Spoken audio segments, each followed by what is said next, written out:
The calling. Before I formed you in the womb, I knew you. Before you were born, I set you apart, appointed you as a prophet to the nations. A quiet morning in a small Hebrew village, olive trees rustling in soft wind. A teenage boy, Jeremiah, looking up in awe as golden light streams from the heavens. But Lord, Jeremiah whispers, I am only a youth. I do not know how to speak. Jeremiah, his eyes wide and trembling, as the wind stirs his hair and dust rises from the earth. Light glows gently around him. Then the voice came again, do not be afraid. I am with you. I will rescue you. Heavenly hand glowing with light, extending toward Jeremiah, touching his lips. The background is filled with divine radiance, ethereal and weightless. Temple gates, the first message. Years later, Jeremiah stands at the gates of the temple, shouting a message no one wants to hear. A bold, bearded Jeremiah shouting in front of a grand ancient temple. Crowds turn to look with faces of scorn and confusion. This house has become a den of robbers. Judgment is coming from the north. Jerusalem streets, filled with chaos, while Jeremiah raises his arms. Thunderclouds gathering behind him. Opposition. The priests curse him. The people laugh. Even his own family turns away. Jeremiah sitting alone under a fig tree, his head bowed in pain as villagers point and whisper behind him. Clash with the king. He writes the words of God on a scroll and brings them to King Jehoiakim. Dimly lit palace interior. Jeremiah stands humbly as the arrogant king slices a scroll with a knife and drops it into the fire. The king mocks. The scroll burns. The truth is silenced, or so they think, flames devouring parchment, with Jeremiah's solemn face reflecting the firelight. For speaking truth, Jeremiah is beaten, chained, and thrown into a cistern. Jeremiah, bruised and weary, being lowered into a deep, muddy pit.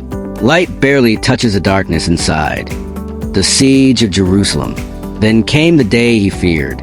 The armies of Babylon encircled the holy city. Babylonian forces surrounding Jerusalem. Fires in the distance. Trumpets echoing through the valleys. He pleaded with King Zedekiah, surrender, and your life will be spared. Jeremiah standing face to face with the torn and fearful king, both lit by torchlight inside a stone chamber. The fall. But the king chose pride over peace, and Jerusalem burned, flames engulfing the temple, people fleeing, and Jeremiah standing still as ash falls like snow. My eyes overflow with tears. My heart is poured out. The children faint in the streets.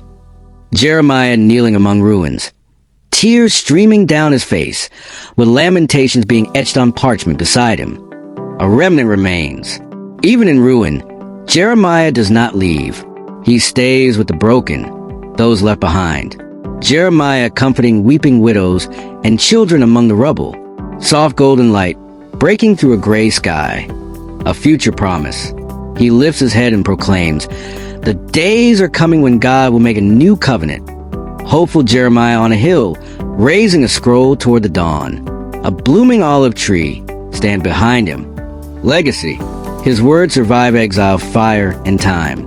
A voice of truth echoing through the ages. A weathered scroll being gently opened by a future reader in candlelight. Jeremiah written across it. He wept when others laughed. He stood when others ran. Jeremiah, a prophet of pain, a herald of hope. And through his tears, God wrote a future. As Jeremiah's voice echoed to the ruins of a fading kingdom, so too does his warning echo into our hearts today. His tears were not just for Judah, but for every generation that forgets its covenant with God. Will we listen, or will we weep too late? Thank you for watching. If this story moved you, don't forget to like, subscribe, and share, because someone you know needs to hear the voice of a prophet. Until next time, stay rooted in truth.